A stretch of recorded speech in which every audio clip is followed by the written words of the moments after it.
মোল্লা সাইদি সাহেব নামে এক আল্লাহর গোলামকে পেয়েছিলাম কোটচাঁদপুর কলেজে। আমি যখন ইংলিশের হেড ছিলাম তখন 1972, 73, 74 সালের কথা।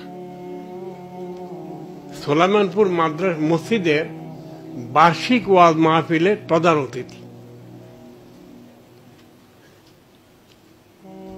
আমি যাওয়ার সময় টেলিফোন মাইকিং হচ্ছে, মাইকিং শুনলাম।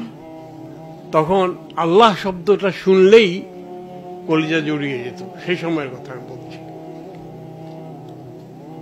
ক্লাসে পড়ালাম, প্রিন্সিপালকে বললাম যে আপনার বাকি টিচাররা কি আজকে বাকি ক্লাস নেবে আরো? তো ওখান থেকে দুইজন এসে বলল আমরা নেব না, তুমি একাই পড়াও। আমি ঠিক করলাম 4 ঘন্টা পড়াবো। তো 3 ঘন্টা আমার ইংলিশের সাবজেক্ট এটা উপরে যা পারলাম বললাম। আমি একটা দিনও আলহামদুলিল্লাহ না পড়ে কোনো ক্লাসে যাইনি। শেষে আমি বললাম যে আমি আসতে মাইকিং শুনলাম এখানে নাকি কোন এক আল্লামা দেলোয়ার হোসেন সাইদি সাহেব আসবে সোলাইমানপুর অমুক মসজিদে, সেখানে মেলা বেহেশত বিক্রি হবে। তো আমার দরকার, আমি যাব, যদি তোমরা যেতে চাও। দেখছি ছেলে মেয়ে সব উঠে গেছে, 550-600 আমার ছাত্রছাত্রী থাকতো। আমি বললাম যে মেয়েদের মতো ব্যবস্থা নাই, তোমরা ছেলেদের মধ্যে যারা যেতে চাও আসো। আমি মোল্লার ওয়াজ শুনলাম।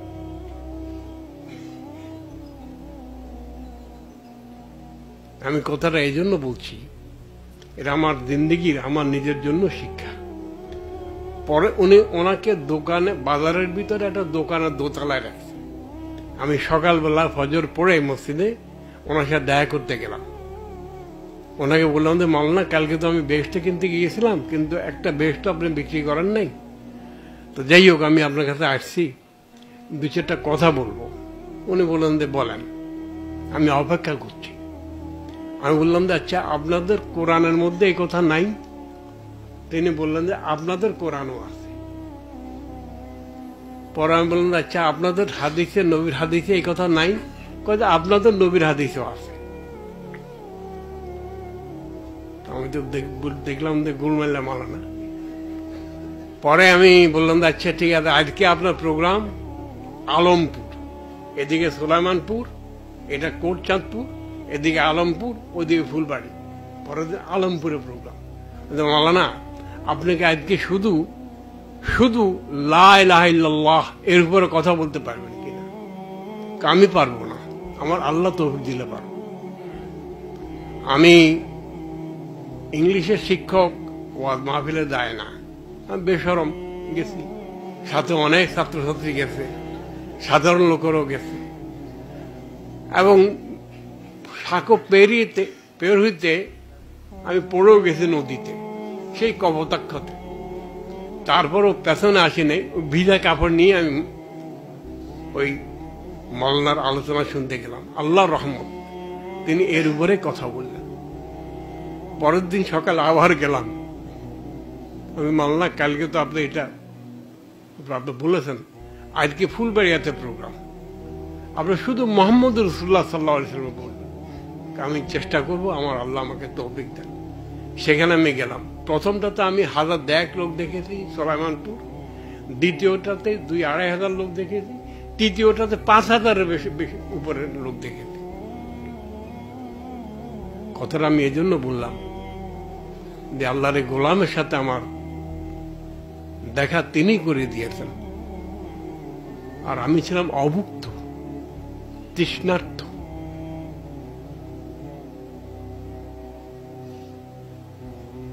আমার ক্যান্সার হয়েছে, আমি আল্লাহকে শিকায়ত করি নাই। আমি দোয়া করছি, আল্লাহ আমি যেন তোমার বিরুদ্ধে কিছু না বলি, কোনো অভিযোগ না করি। কিন্তু আমি ওই সময় শিকায়ত করছি, আল্লাহ কি দিয়েছিল আমাদেরকে, আর এখন আমরা সে কথাগুলি বলতে পারি না কেন? আমার স্বাদ লেগেছে সাইদি সাহেবের কথা এই জন্য যে আমি ছিলাম তৃষ্ণার্থ। এখন আল্লাহ তাআলার মেহেরবানি দেখুন, আমি নামাজ পড়তাম না যখন, তখনও মাল্লা মোহতারাম, ওই বার্ষিক মাদ্রাসায় ওয়াজ মাহফিল হইতো, সেটাতে কিন্তু চাদর একবারে ভালো মতো পরিষ্কার পরিচ্ছন্ন করে যেতাম। কিন্তু প্রথম যে আয়াতটা পড়তেন, 3 ঘন্টা ওয়াজ করতেন, আয়াতের তর্জমাটাও পেশ করতেন না। আর আজকে দেখেন আল্লাহর রহমতে শুধু আমাদের এদেশেই না, সারা দুনিয়াতে হয়েছে। কিন্তু এদেশে অনেক, আমি মনে করি এটা আল্লাহ তাআলা বাংলাদেশের প্রতি বহু অনুগ্রহ করেছেন। এটা সবচেয়ে বড় অনুগ্রহ যে দায়ী আল্লাহ তিনি বানিয়ে দিয়েছেন। তার মধ্যে 2টা গোলাম এখানে আছেন। আমার প্রথম কথা শেষ। আমার মনে হয় যে সাইদি সাহেবের এই ওয়াজ শোনার পরে আমি ঢাকা চলে আসলাম। তাঁতি বাজারে গিয়ে দেখলাম মুরব্বীরা বসে আছেন। আমি তাদেরকে বললাম যে আমি একটা খনির সন্ধান পেয়েছি। কি? এই আপনার লোক পাঠান, দেখেন। তারপর আলহামদুলিল্লাহ প্রোগ্রাম হলো। সাইদি সাহেব সারা দেশে আলোচনা করলেন।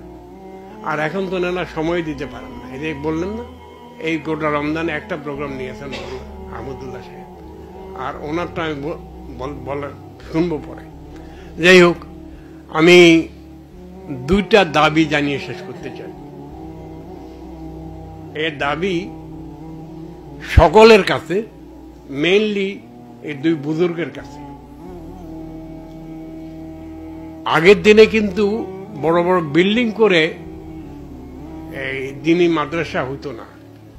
একজন উস্তাদকে কেন্দ্র করেই দূর দূরান্ত বহু দূর থেকে, দূরের দেশ থেকে লোকেরা পড়তে আসত। আমার প্রথম দাবি হচ্ছে আপনাদের মতো যারা আছে, আমি আবার বহু বছর ওয়াজ মাহফিলে বহু বছর যাই না। আমি যদি যত শুনবো, ওয়াজ মাহফিলে সত্য কথা বলবে, আর এটা আমাকে আমল করতে হবে, এত পারা যাবে না। এখন আমার দাবি যে আমি চাই যে এই হযরত মাওলানা আহমদুল্লাহ সাহেব এবং সাইফুল্লাহ সাহেব, কে সাইফুল্লাহ নাম রাখছে আল্লাহ জানে, এত সুন্দর নাম, তো আপনাদের সারা দেশে ডিভিশনাল হেডকোয়ার্টার এবং ইম্পর্টেন্ট জেলা এবং ইম্পর্টেন্ট কিছু আগের সাব ডিভিশন এবং ইম্পর্টেন্ট কিছু থানা, এটা আপনারা বাছাই করে নেবেন। আল্লাহ তাআলা আপনাদেরকে দীর্ঘ হায়াত দান করুন। আপনারা এখানে মোবাইল মাদ্রাসা করে ফেলবেন এবং স্টাডি ক্লাসের মতো এখানে আপনাদের আলোচনা 2 দিন 3 দিন 4 দিন চলবে এবং এখানে এটা একটা মাদ্রাসা হয়ে যাবে। ঘর নাই, কিন্তু মানুষগুলি আছে। আমার চৌধুরী ডাক্তার হাসান, উনি অনেক সুন্দর সুন্দর কথা বলেছেন। তো একটা দাবি, এটা কি মানা হলো? চেষ্টা করার, হ্যাঁ, আচ্ছা, এটা শুধু ওনারা দাবি করলে হবে, ওনারা মানলে হবে, আপনাদের মানতে হবে না? আপনারা কে কে মানলেন? আমার নিচে নিশ্চয় বোনেরাও মানছে। শেষ, 1 নম্বর দাবি শেষ। 2 নম্বর, এই পাগল বহু বছর থেকে, সেই 72-73 সাল থেকে একটা আবেদন জানিয়ে আসছিলাম। সেটা হলো ইমাম বেশিরভাগ জায়গাতেই ট্রেডিশনাল খুতবা দেয়। ইদানি আলহামদুলিল্লাহ অনেক মসজিদে অর্গানাইজড খুতবা দেয়। আমার নানা ছিলেন একজন এলএমএফ ডাক্তার 1916-এর। তিনি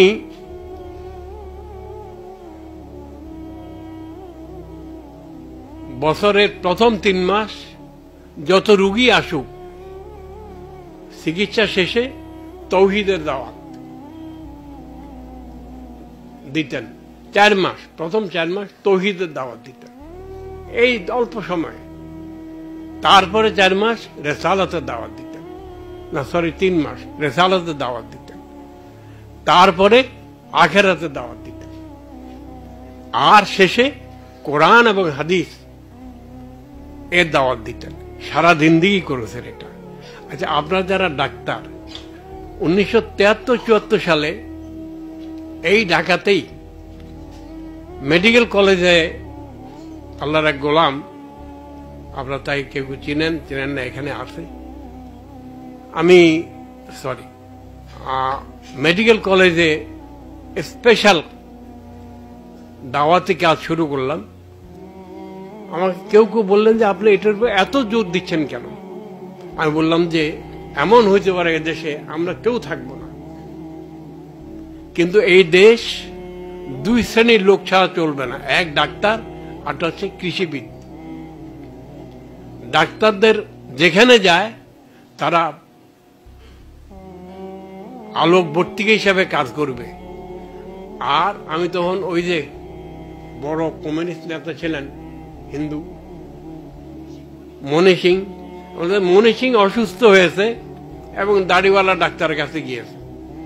ডাক্তার রোগও দেখতেছে এবং তৌহিদের কথা বলতেছে। মনি সিং কি তার হাত কেড়ে নেবে? না, আমি তোমার কাছে চিকিৎসা করব না, এটাই করবে। এই ডাক্তাররা তারা আলোকবর্তিকা হিসাবে বাংলাদেশের এক একটা এলাকাকে উজ্জ্বল করবে, আলোকিত করবে। এখন এই ইবনে সিনা, আমি আপনাদেরকে সাক্ষী রেখে বলতেছি, এটা আমার বিরাট স্বপ্ন ছিল করার, অনেক বছর লেগেছে শুরু করতে। আজকে ইবনে সিনার সুনাম দুই কারণে হয়েছে। একটা হচ্ছে যে বাপেরা মেয়ে পড়াইতে পাঠায়, এখানে ইজ্জতের একটা নিরাপত্তা আছে। আর আপনার টিচার যারা আছেন তারা আমি শুনেছি ভালো পড়ান। অল্প কয়েকটা প্রাইভেট মেডিকেল কলেজের মধ্যে ইবনে সিনা একটা। কিন্তু বাপে ছেলেকে বা মেয়েকে মেডিকেলে পড়ায় কি জন্য? পাশ করলে পয়সা আয় করতে পারবে ভালো, তো তারা এই কাজটাই তো করে। পাশ করার পরে পয়সা আয়ের জন্য বাপে পড়াইছে, মায়ে পড়াইছে, তো এই কাজটাই তো করে নাকি? আল্লাহ কি কোনো দায়িত্ব দিয়ে পাঠায়নি? তো সেটা কে করবে? আপনারা আমার কথা বুঝতে পারছেন, আমিও শেষ করতে চাই। আজকে আহমদুল্লাহ সাহেবের প্রোগ্রাম না হলে আমার এখানে আসা হইতো না। আর এখানে না আসলে এই promised boys and girls, ladies and gentleman, আমার মায়েরা, বোনেরা, মেয়েরা এবং আমার ভাইয়েরা, বাপেরা, ছেলেরা, আমি আপনাদের চেহারা একসাথে দেখতাম না। আমার এই হয়তো পড়ন্ত বেলায় অথবা আরো অনেক দিন বেঁচে থাকতে হবে, একটা দোয়া করবেন বিছানায় শুয়ে শুয়ে যেন না মরে। আমি এই দাবি করতে চাই, দুনিয়ার জন্য ডাক্তার হবেন না আপনারা, দিনের জন্য ডাক্তার হন, দেশের জন্য ডাক্তার হন, মানুষের জন্য ডাক্তার হন। এবং মানুষ মানুষ মানুষ, মুসলমান নয়, হিন্দু নয়, বৌদ্ধ নয়, খ্রিস্টান নয়, ইহুদি নয়, মানুষ। এবং আপনারা মেহরবানি করে বাংলাদেশের প্রতি ইঞ্চি মাটিকে, প্রতিটি বালু কোনাকে মানুষ হেঁটে যাওয়ার সময় যেন শুনে লা ইলাহা ইল্লাল্লাহ পড়তেছে। কি আওয়াজ কোত্থেকে আসে? মানুষ নেই, ওই বালি থেকে, গাছ থেকে, পালা থেকে, সব জায়গা থেকে যেন আওয়াজ আসে। সেদিনটা আল্লাহ তাআলা আমাদেরকে দেখে যাওয়ার তৌফিক দেন, আর তার উসিলা আপনারা হবেন। আর মাদি মাল্লা হবে এরা, এই যে মাল্লারা। তো তাহলে ক্লাস হবে। মাল্লা সাইদি সাহেবকে আমি বলেছিলাম যে মাল্লা আপনি এটা শুরু করেন, বর্ষাকালে ওয়াজ করা যায় না বাইরে, ঢাকাতে এবং বিভিন্ন জায়গাতে হলে শুরু করেন। কিন্তু এটা দিনের বড় বড় দায়ী যারা, তাদের মাথা আমি ঢুকাতে পারিনি, কারণ আমার তো ক্ষমতা নাই, যোগ্যতা নেই, কথা বলতে পারি না। তো আপনারা মেহরবানি করে আপনাদের বন্ধুকে, কারা কারা বন্ধু, পরিষ্কার মাথাওয়ালা বন্ধু, ওয়াজ সুন্দর করার জন্য মিষ্টি কথা বলে না, হক কথা বলার জন্য কথা বলে, তাদেরকে আপনার মেহরবানি করে এই ক্লাস অনেক টিচার দরকার আমাদের। সারা দেশ অন্ধকারে ছেয়ে গেছে।